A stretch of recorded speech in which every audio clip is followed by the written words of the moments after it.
조금 전에 말씀드렸죠. 황희조 선수의 사생활을 폭로하고 협박을 운운했던 그 유포자 정체가 밝혀졌다면서요. 하재근 평론가님. 이 유포자가 이 사건이 지난 6월 달에 어떤 사람이 자기가 황희조 선수의 전 연인이라고 하면서 네. 폭로를 했던 사건이거든요. 네. 그래서 전 연인이 누굴까 많은 사람들이 궁금했죠. 궁금했었는데 요번에 밝혀진 것이 그 전 연인이라던 폭로자가 알고 보니까 황희조 선수의 친형수라고 합니다. 대박 사건. 너무나 지금 충격적인데 네. 형수가 황희조 선수의 형과 함께 그 황희조 선수를 따라다니면서 해외 출장도 같이 가고 뒷바라지도 해주고, 그러니까 형과 형수가 그 이 매니저 역할을 했던 것 같습니다. 그래요? 그렇게 지근거리에서 보좌를 했는데 어떻게 해서 형수가 이렇게 폭로까지 하게 됐는지 거기는 굉장히 지금 궁금증이 커지고 있습니다. 아니 진짜 깜놀하는 얘기예요 지금. 근데 백성문 변호사님, 그러면 황희조 선수는 그 영상을 유포하고 협박했던 사람이 자신의 친형수라는 걸 언제 알게 됐을까요? 일단 시간을 좀 돌려서 지난 6월로 한번 가보면요. 네네. 그때 이제 황희조 선수가 이 소위 말하는 유포자를 이제 고소하면서 네. 내용을 살펴보면 이 유포자라는 사람이 SNS에 아이디가 5개고 누군지 모른다. 그래서 피고소인, 그러니까 고소를 하는 상대방이 성명불상자라고 그랬어요. 성명불상자를 쉽게 말하면 나는 그 사람이 누군지 몰라요 라는 소리거든요. 그러니까 경찰에서 찾아주세요라는 취지였습니다. 그러니까 황희조 선수가 그 당시에는 영상 유포자가 형수라는 사실을 아예 까맣게 몰랐던 것 같고요. 네. 그리고 최근에 이제 16일 날 저희가 이 형수라는 사실은 모르고 그 당시에 이 영상을 유포했던 사람이 구속됐다라는 소식을 들었는데, 그 16일 날 영장 실질심사 과정에서 황희조 선수 측에서 처벌을 원하지 않는다 그랬어요. 근데 그게 과거 고소할 때랑 완전 다릅니다. 그러네요. 고소할 때는 우린 절대 합의였고 엄정하게 정말 이건 중대하게 좀 처벌해달라 이렇게 저 고소장에 저를 썼는데 자필 네. 입장문에도 그렇고 네. 이번에 처벌을 원치 않는다라고 한 걸 보면 뒤늦게 이 영상 유포자가 형수라는 사실을 알게 된 것 같습니다. 그런데요, 시청자분들이 이런 생각을 하실 것 같아요. 김은정 변호사님. 아니, 일반적인 상식으로라면 혹시라도 시동생, 즉 우리가 이제 호칭상 도련님이, 이 시댁의 도련님이 뭔가 잘못해도 형수라는 사람 입장에서는 뭔가 감싸주고 이 치부를 덮어주고 그러는 게 형수일 거라고 생각하는데, 지금 형수가 영상을 유포하고 협박했단 말이에요. 김은정 변호사님, 왜 그랬을까요 지금? 네, 수사 과정에서 유포자가 황희조의 가족이자 최측근이었던 걸 확인한 경찰은 다른 사람도 아닌 친형수가 왜 영상을 유포하고 협박했는지 그 동기를 조사 중이라고 합니다. 네.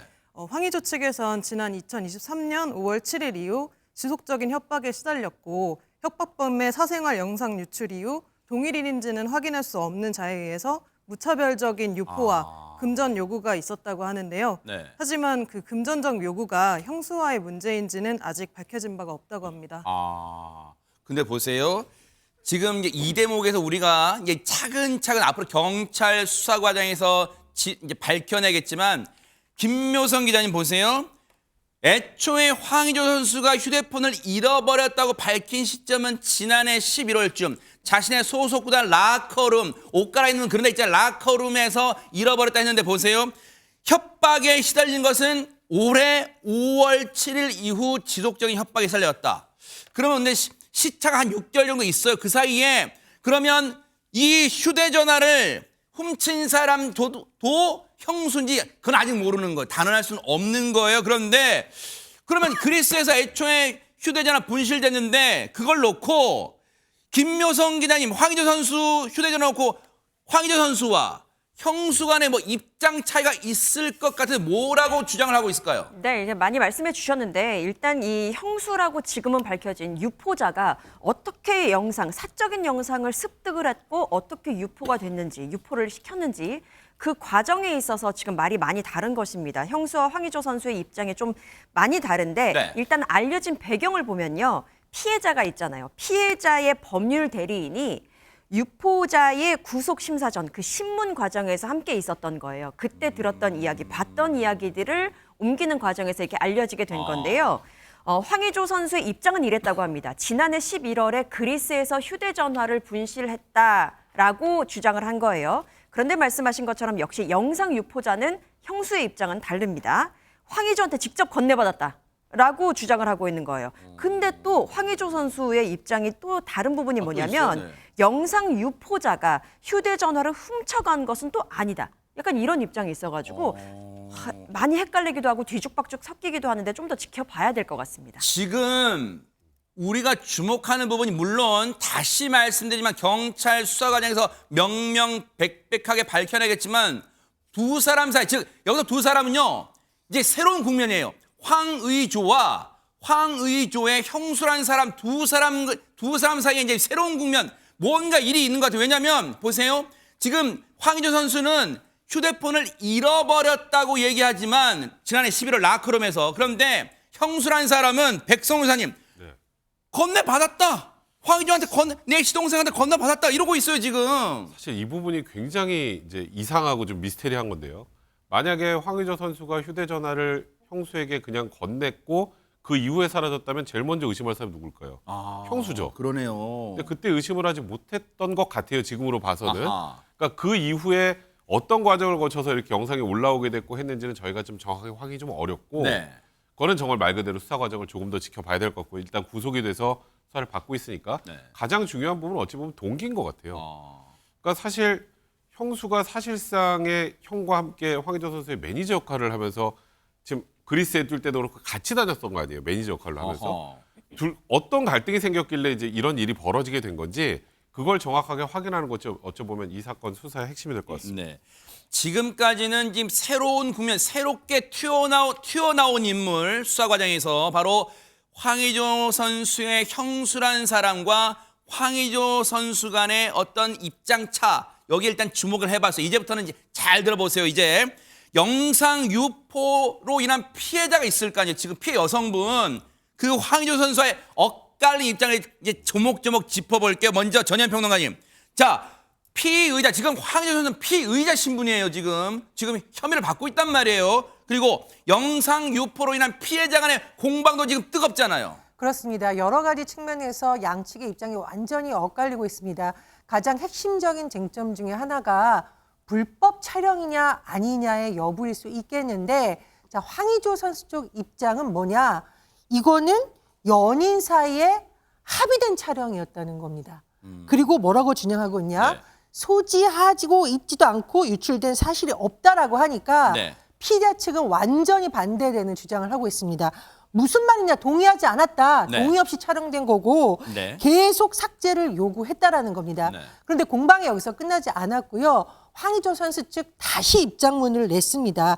상황을 굉장히 자세하게 설명을 했는데 당시 영상이 촬영되던 상황을 설명한 것으로 보입니다. 네. 휴대전화를 굉장히 숨길 이유가 없었기 때문에 잘 보이는 곳에서 촬영을 했고 그 여성도 그 상황을 알고 있었고 그리고 영상을 당시 연인이었던 이 여성과 같이 보기도 했다. 이렇게 주장을 한 겁니다. 즉 불법 촬영은 아니라고 계속 강조를 하고 있는데요. 상대 여성과 같이 출석해서 대질 조사를 받는 것도 고려하고 있다는 입장이지만 네. 또 피해자 측은 반대되는 입장이기 때문에 그 입장도 들어봐야겠습니다. 지금 추가적으로 황의조 선수 입장은 그거예요.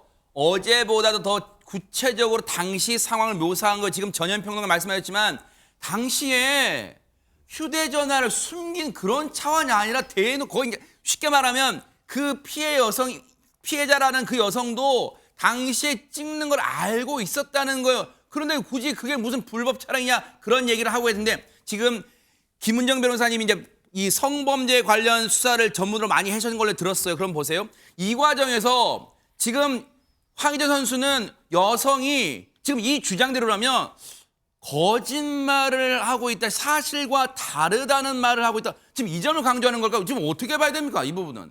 네, 일단 자신의 그 불법 촬영 혐의가 네. 없다고 주장하기 위해서 이제 당시에 동의가 있었다는 거를 주장을 하려는 것으로 보입니다. 그래서 실제로 영상을 찍는 것을 확인할 수 있도록 보이는 곳에 카메라를 설치했었고 혹은 그 사전에 미리 동의를 받아서 촬영을 했다고 주장을 하고 있는 것으로 보이는데요. 네. 실제로 이 가해자들의 주장 중에는 이런 주장들이 좀 있는데 사실상 이제 영상이 그러니까 카메라가 보이는 데 있었다고 하더라도 여성이 그거를 인지하지 못한 상태에서 영상이 촬영되게 되면 그것은 이제 부인할 수 없는 불법 촬영이 되는 것인데요. 네. 이 사안에서도 실제 영상이 촬영되는 그 카메라가 보이는 곳에 있었다고 하더라도 여성이 그거를 인지했었는지 그리고 인지하지 않은 상황에서 찍었고 그 네. 이후에 혹은 촬영물을 둘이 같이 시청을 했다고 하더라도 그 범죄 성립에는 영향이 없기 때문에 그 부분이 밝혀져야 된다고 생각합니다. 같이 봤다. 지금 황의조 선수 측은 그거를 불법으로 촬영한 게 아니라 서로 합의하에 찍었고 백성문 변호사님 찍고 나서도 지금 김은정 변호사 말씀하신 것처럼 그때 당시에 같이 봤어요. 그 여성하고 나와 같이 봤어요. 근데 이게 무슨 불법 촬영이에요라고 했다는데 지금 김은정 변호사님 말씀으로는 설령 그렇다 하더라도 범죄 성립에는 하자가 없다라고 이제 말씀하셨어요. 혹시 이렇게 되면 첨예하게 주장이 다르다면 앞으로 대질 조사 가능성도 있습니까? 어떻습니까? 일단 우리가 여기서 생각해 볼 거는 제일 중요한 증거는 저희가 보지를 못합니다. 바로 그 영상이에요. 그러네요. 그 영상을 지금 일단 황의조 선수의 주장이 있고 지금 그 영상 속에 피해자의 주장이 있지 않습니까? 네. 그러면 일단 제일 중요한 거 그 영상 촬영 각도 그다음에 이 영상 촬영하는 과정에서 이 피해성이 이걸 인지하고 있는지 없는지는 영상을 보면 어느 정도 알 수 있습니다. 일차적으로. 뭐 그 카메라 쪽을 바라보면서 어떤 액션을 취한다거나 또는 말한다거나. 말을 한다거나 근데 그런 것들을 통해서 영상을 일단 분석하는 게 1번이고 그 영상을 분석한 이후에 그걸 기초로 해서 황의조 선수나 또 피해자 쪽에 대해서 일단 조사를 해야 할 것이고 뭐 사실 피해자의 2차 가해 우려 등등을 고려한다면 대질 신문을 하기 쉽지는 않을 것 같고요. 일단은 저는 개인적으로 그렇게 생각을 합니다. 이제 황의조 선수 측 주장을 보고 또 피해자 쪽 주장을 보면 피해자 쪽도 일부 영상에 대해서는 본인도 인지를 했지만 그 이에 삭제해달라고 요구했는데 삭제를 하지 않고 이렇게 유포됐다는 부분도 있고 또 어떤 영상은 본인이 아예 모르게 촬영된 것도 있다라는 거예요. 그러면 일단 최소한 영상의 한계가 아니라는 소리죠. 그럼 영상마다 제각각 지금 양쪽의 주장하는 게 다를 수도 있기 때문에 일단 영상 분석을 다 마치고 조사가 어느 정도 이루어져야 저희가 지금 상상을 통해서 지금 얘기를 그렇죠. 할 수밖에 없잖아요. 맞아요. 영상을 통해서 분석을 한 이후에 정확한 조사가 이루어져야 될 것 같습니다. 그러다 보니까 김은정 변호사님 이런 생각이 들어요. 영상이 물론 경찰이 무슨 구체로 뭐 영상이 몇 개가 들어있네 그렇게 밝힌 적은 없어 하지만 합리적인 추정으로 봤을 때 영상이 1개 이상, 2개 이상일 가능성도 배제할 수 없다는 게 지금 합리적으로 생각해 볼 수 있는 대목인데 김은정 변호사님 지금 황의조 선수 측은 앞서 그렇게 주장했잖아요. 영상을 휴대폰을 숨겨놓은 게 아니라 휴대폰이 보이는 상황에서 찍었고 근데 휴대폰이 보이는 상황에서 찍었다면 앞서 우리 백성원 변호사님 말씀처럼 그 영상 안에 보면 무슨 영상을 휴대폰 쪽을 바라보는 뭐 말과 행동 등은 있을 수 있지만 황의조 선수가 주장한 것처럼 영상 촬영이 끝난 뒤에 이것을 함께 봤다는 거 주장하지만 그것을 입증할 만한 영상 같은 무슨 CCTV가 있는 건 아니잖아요. 네네. 그걸 어떻습니까? 이 부분은 어떻습니까? 충분히 다툼이 됩니까? 어떻습니까? 이 부분은? 이 다툼이 될 수 있고요. 네. 일단은 아까 백선문 변호사님께서 말씀하셨던 것처럼 영상 자체에서 그 카메라 쪽을 응시를 하는지 혹은 뭐 이 촬영 각도 자체가 그 여성이 알 수밖에 없는 위치에서 찍었는지 이런 부분들을 통해 영상을 일단은 분석을 해야 될 것 같고 만약에 그 여성이 알 수 없는 부분에서 이제 뭐 뒤편에서 찍었다든지 아니면 각도 자체가 좀 숨겨져 있는 것 같다라고 한다면 왜냐면 영상이 1개가 아니라 여러 개라면 그런 충분히 개연성도 네. 있어요. 네, 그럴 수도 있기 네. 때문에 그런 부분에 대해서 함께 시청을 했다면 그 이제 황의조 측 진술과 피해 여성들의 진술을 면밀히 살펴봐야 할 것으로 보입니다. 네. 이 부분에서 그러다 보니까 경찰 수사도 사실 쉽지만은 않을 수 있다. 또 이런 생각도 들어요. 어떻습니까? 그러니까 일단은 확인해야 되는 게 아까 제가 첫 번째로 말씀드렸던 거는 이 영상이죠. 그렇죠. 저희가 확인할 수 없는 그 영상. 그렇죠. 네. 두 번째는 황의조 선수와 저 피해 여성 간의 SNS 대화 내용입니다. 아. 그러니까 둘 간의 대화 내용에서도 촬영을 인지하고 있었는지 아니면 여성이 이 영상을 삭제해달라고 요구를 했는지 아니면 그 영상을 SNS로 보냈는지 이런 부분도 확인할 수 있지 않겠습니까? 아. 그러니까 지금 단순히 현재는 지금 저희가 지금 말할 수 있는 건 진술들하고 그렇죠. 지금 나온 기사를 기초로 말씀을 드리는 거기 때문에 네. 지금은 저희가 말씀드리는 게 전체적으로 추측이나 추정이 될 수밖에 없다는 말씀을 먼저 드리고 네. 이 SNS의 대화 내용도 면밀히 분석을 해야 지금 이 상황이 합의된 촬영인지 불법 촬영인지 그걸 명확하게 알 수 있는 거고요. 어떤 분들은 이제 촬영 자체를 가지고 야 그거 범죄 아니야 하시지만 범죄 구속 요건 자체에서 상대방의 의사에 반해서 상대방의 신체를 촬영했을 때 처벌하는 범죄이기 때문에 굉장히 중요한 요소가 앞으로 수사 과정에서 좀 입증이 돼야 될 것 같습니다. 황의조 선수는 이 사건에 대해서 자신도 피해자라고 주장을 하고 있지만 어쨌든 현재로서는 경찰에게 피의자로 지금 입건이 된 상황이 피의자 신분에 지금 의심을 받는다는 얘기예요. 그런데 황의조 선수가 여러분도 어제 보셨는지 모르겠지만 어제 대한민국 A매치 국가대표팀 경기에 출전을 했어요. 그런데 이걸 놓고도 지금 이러쿵저러쿵 말이 많이 나오고 있다면서요. 김묘성 기자님. 네, 그럴 수밖에 없겠죠. 워낙 충격적인 사건이었으니까요. 어제 북중미 월드컵 아시아 2차 예선이 있었습니다. 이 중국과의 경기에 황의조 선수가 과연 출전을 하느냐 마느냐를 두고 많은 분들이 주목을 했었는데요. 후반전에 교체 투입이 됐습니다.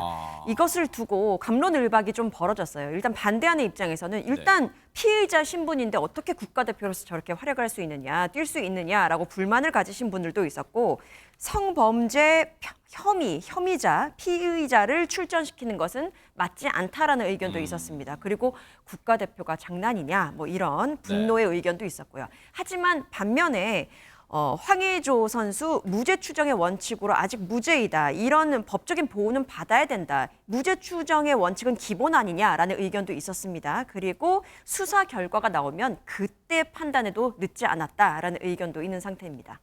글쎄요. 그런 황의조 선수의 출전이 무리가 없었다는 지금 주장도 저희가 들려드렸습니다만 하재근 평론가 일각에서는 제가 방송 들어오기 전에 누가 그러더라고요.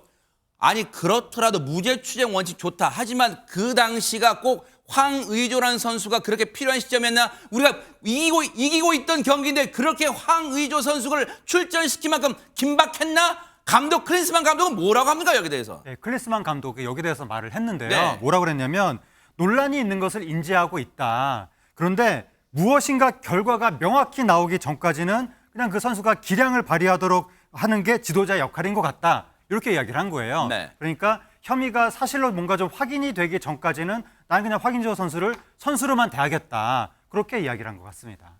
글쎄요.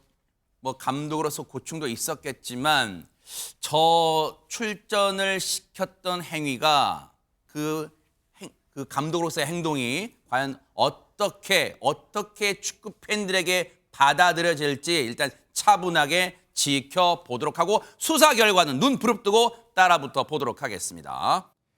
보고 계십니까? 대박 사건. 네, 안녕하십니까? 김명준입니다. 여러분과 함께하는 뉴스파이터. 다양한 소식과 뉴스를 보고 싶으시면 화면 오른쪽을 꾹 눌러 구독해 주시길 바랍니다. TV로도 유튜브로도 여러분께 한 발 더 다가가겠습니다.